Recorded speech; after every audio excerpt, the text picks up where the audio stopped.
Recently, gender-affirming care for youth was banned by the Trump administration, yet many individuals from the public or the medical sphere persist with the idea of gender-affirming care.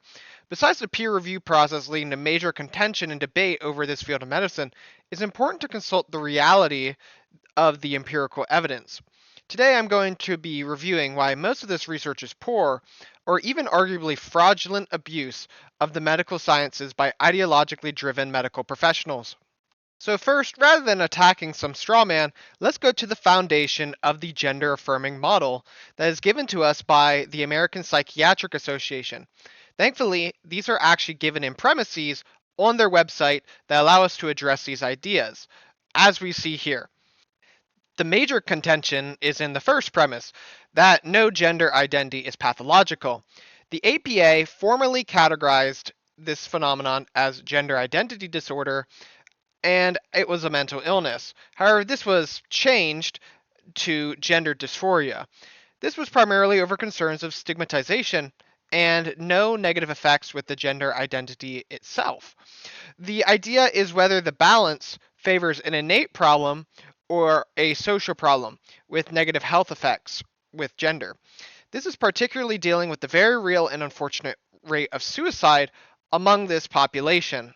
Traditionally, in the medical sciences, gender was defined as someone's biological sex and was interchangeable and synonymous with this word. We can see this because medical dictionaries before the change to the 2000s literally defined it this way. And this change primarily came whenever John Money's change and use of the word became more prominent in the culture. The contention, unfortunately, a lot whenever it comes to these issues is the word or is the use of the word gender. The use of the word gender has changed to be more about the identity and sociological behaviors of a society. This commonly gets referred to as masculine or feminine archetypes. So I will mark this first premise as main contention. Many pro-LGBTQ advocates will falsely equivocate to justify redefining the word gender. They'll simply say, well, we saw in the past discrimination against homosexuals and that it was classified as a mental illness originally. Therefore, we need to redefine gender in order to prevent this bad discrimination from happening. This is a combination of an appeal to shame, but also potentially commits a non sequitur. And that this is because, well, what happened with lesbian and gay couples is not necessarily the same for transgenderism. You can actually reverse this because originally procedures for things like lobotomies were revealed to be good for the general population, but eventually we found out that these probably weren't the best. So we shouldn't redefine things that could potentially lead to harmful medical benefits just because we have a lot of studies recently that support our conclusion. We can actually see the contention in this video whenever it comes to things like recent studies or the definition of the word gender. Do menstruate. No, Same they as don't. non-binary people. Only women. Menstruating is not exclusive Yes, to it cis is. women. No, it's not. Yes, it is. So explain to me as to why my body if you are, menstruated at if some your point chromosomes then. are XX and you're young, you menstruate. If you're XY, you don't. Correct, but what about trans men and non-binary? They're We're not excluding men. a whole group of They're people women that dressed menstruate. as men. You are not a man. You can pretend to be a man, and that's okay. That's perfectly fine. Live your life and tell me what a man is. Well, what's a man to you? You define a man for me. You have chromosomes that are X and Y. That's what a man is. So why are we just looking at the science of this as an example? Science. When we've learned sex and gender identity are they're completely different things. They're not completely They different are things. completely different. Completely different words. In Sex is what you're born with, the sexual reproductive organs you have. Gender is what you identify with. They're completely Well, I don't different accept that things. distinction. You have to argue for it. You're just giving a conclusion. You're just making it up. This is important for the later premises, but the second premise, I understand what information is trying to be communicated. However, literally this cannot be proven. That being, gender presentations are diverse and vary across cultures, requiring our cultural sensitivity. There are a lot of caveats to a generic term as diverse, and I think this is intentional. The model provides literally no methodology on how to gauge the level of diversity for this premise to be true. Perhaps this could be true if there is criteria for what we defined as diverse. A term like this makes it difficult because gender norms are not nearly as diverse as what many people make them out to be. Most of the societies to support this premise are, well, tribal societies, and not the major countries or empires that we typically think of.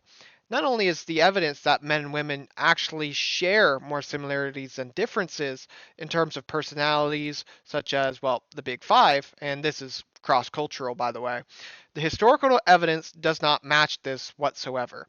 China and many Asian nations have had gender roles that mirror traditional Western societies for a very, very long time, even though these are completely different moral systems.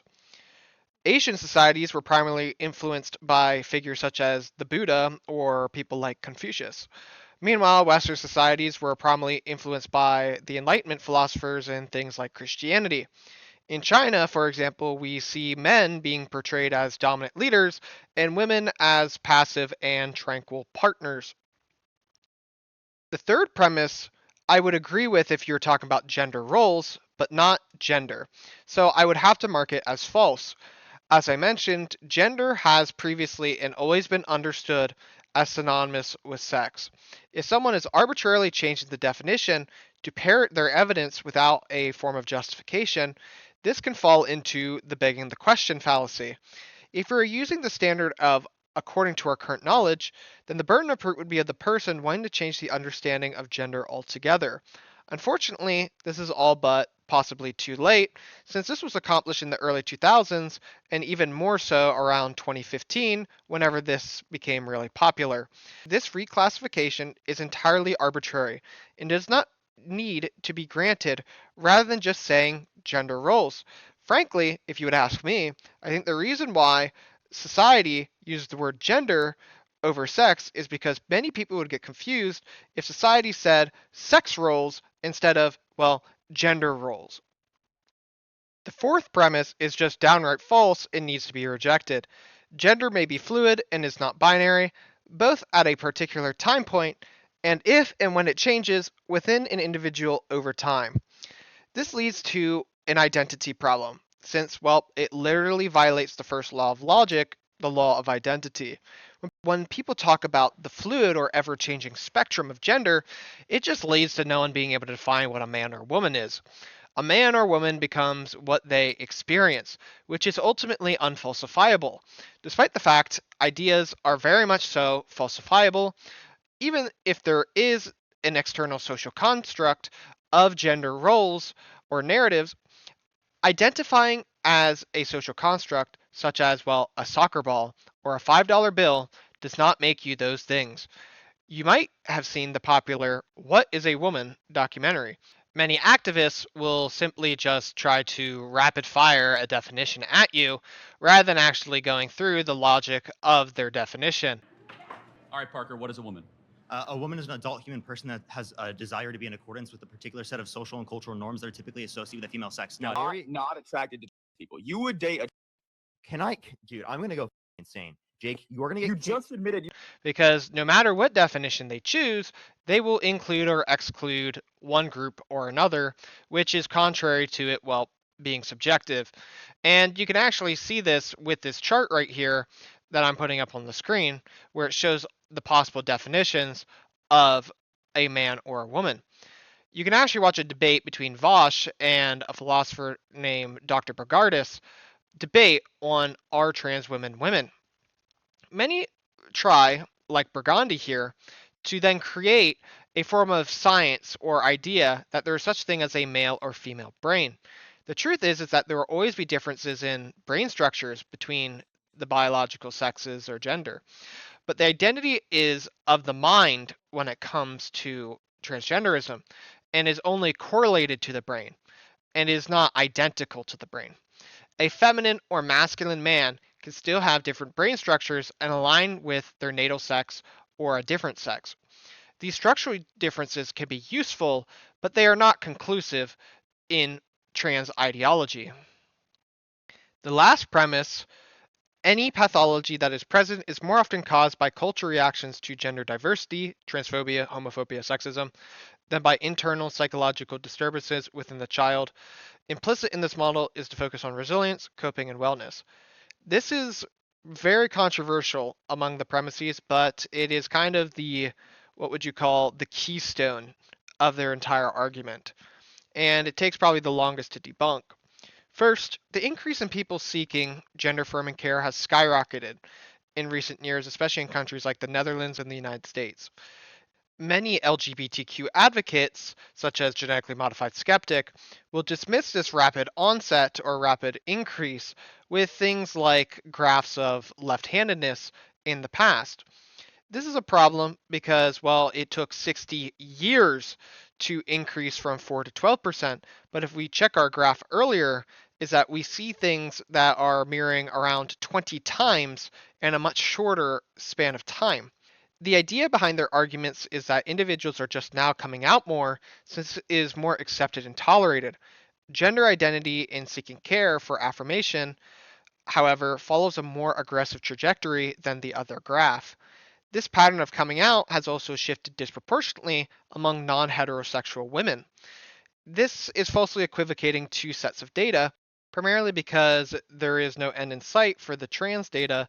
The demographics within the data is different, and also it's over a much smaller time frame, as I mentioned earlier. Meanwhile, when this argument is presented to LGBTQ activists, the common rebuttal to a sharp increase in trans identity is that transgenderism grew more quickly because of things like social media. However, a rapid increase from social media would probably support the dreaded social contagion theory. The reason it would support the social contagion theory is because the differences and disparities are more pronounced among populations and age groups that have access to the internet, despite the fact that all these age groups participate in the same so-called more accepting society. Many may persist and try to say that, well, this is even discrimination within said demographic. However, I think the correlation is too significant to come to this conclusion. However, whenever it comes to even things like trans identity, recent evidence in 2024 showed that the identification of desiring to be the opposite sex did not persist in adulthood for trans youth. The numbers showed that it actually decreased from 11% at age 11 and 4% at age 26. This was a 6-wave longitudinal study rather than just a single follow-up appointment like many other studies have conducted. That means that there were 6 follow-up appointments in order to better understand the identity over time, which you can find here. This leads to the two major points of why the last premise is false. These reasons include 1. Discrimination cannot account for the disparities in suicide, thus favoring an innate rather than a social pathology when it comes to symptoms. And 2. Research that supports gender affirming care typically has poor methodological processes that can be demonstrated as false readily. The argument is that trans men and trans women are bullied, barred from jobs, denied health care, and discriminated against. Therefore, they commit suicide at disproportionate rates to heterosexual individuals. It is important to note this does not condone bullying or harassment, since this does have deleterious effects on mental health. The rebutting provided is that these cannot make up for the disparity that we see among the general population in the trans community. So the prerequisites for the comparison are as follows. Population X must have a history of bullying, harassment, job discrimination, and healthcare discrimination on the basis of X identity. Such identity must necessarily demonstrate a disproportionate suicide rate relatively to the general population. So what identity would actually meet these prerequisites? African Americans from the years 1950 through 1964, during Jim Crow, before the Civil Rights Act of 1964, faced intense discrimination, yet we see in this table right here that they did not commit suicides per 100,000 comparable to a group of people that was not discriminated nearly as much during the time. And we even see that historically discriminated groups do not overtake the largest ethnic groups within a society, yet arguably facing more discrimination than the majority population. We even see disparities where women will attempt suicide more than men with items such as drugs or poison. On the other hand, men will commit suicide successfully more since they use things like firearms. It's important to note there is a difference between transsexuals who are heterosexual versus non-heterosexual, since they primarily follow different patterns. Many of the heterosexuals, who are natal male to female, exhibit autogynephilia, or a strong sexual desire of imagining themselves as the opposite sex. This is classified as a paraphilic disorder, and there is empirical evidence to suggest this. We need to look even further when it comes to the negative effects of things like gender dysphoria. The amount of comorbidities with gender dysphoria is numerous, where things like autism, OCD, ADHD, and large amounts of internet use, which we kind of discussed earlier, have a serious correlation with their health. We also see evidence of how pornography has played a major role in the development of the trans movement. There is even evidence on forums such as Reddit that there is substantial and very real distress when it comes to transsexuals, when it comes to their bodies, where many of them will say that they hate their body so much and that they literally just cannot stand it. This correlates and helps explain elevated suicide rates. Things such as body dysmorphia disorders, which this isn't saying that transsexualism is a body dysmorphia disorder, involve around 80% of individuals contemplating suicide. It's important to say that if someone has a disgust concerning their body, and this is combined with bullying and harassment, then we can anticipate a very low level of self-esteem and possibly suicidal ideation. When it comes to defining something as a mental illness, there is a lot of burden of proof when it comes to doing so. And mental illnesses and illnesses in general have strict inclusion-exclusion criteria for such a diagnosis, which I am not trying to make within this video. I am just showing the evidence of how there is correlation between other phenomenon that we see.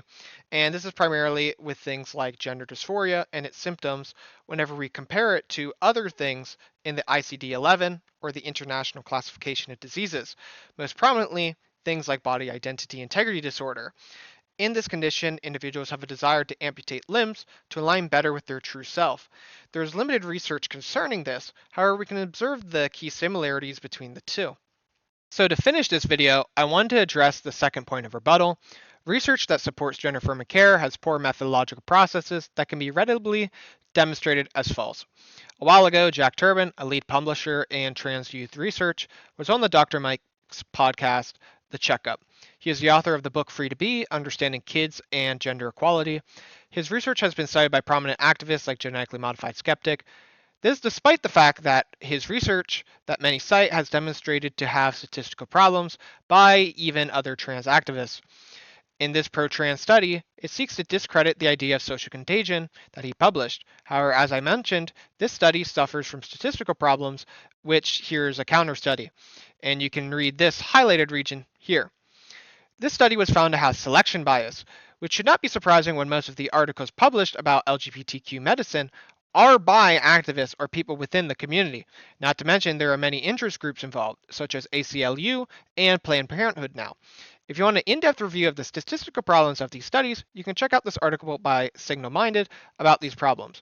However, many studies have been shown to have overtly broad definitions that lead to false positives, which we can see here where it explains what type 1 error is. Another example can be found on the APA's website, where a common argument for gender-affirming care is how studies have showed improved mental health outcomes, yet within these studies, they include other countermeasures that decrease suicidality, such as antidepressants, anti-anxiety medications, and things like therapy. Yet they come to the conclusion that the affirmation of the identity through hormone blockers is the thing doing all the work. This is despite the fact that there is evidence that suicidality is on an elevated rate compared to the general population after treatment compared to those who did not. And as I demonstrated, no, this cannot be wholly attributed to social factors like bullying. Even still, as I mentioned earlier, many heterosexual transsexuals have autogynephilia. This is related to an elevated sex drive where things like hormone therapy may have a short-term effect at decreasing the libido associated with the paraphilia. However, it very plainly does not demonstrate the medical necessity of such treatments for these respective populations. It should be a no-brainer that you can still do respective interventions to protect minors from things like suicide, without affirming their identity. This can include observation, psychotherapy, antidepressants, or even more basic things like exercise and community bonding. Like, why the hell would you potentially risk affirming the identity when you can pursue other options? As I mentioned earlier, doctors do have responsibilities to promote the well being of patients. Why would a physician potentially chemically castrate a minor when there are other options that can be pursued? These people certainly need help. I don't think anyone disagrees with that. There's a lot to trans medicine, and there's likely many more things to come.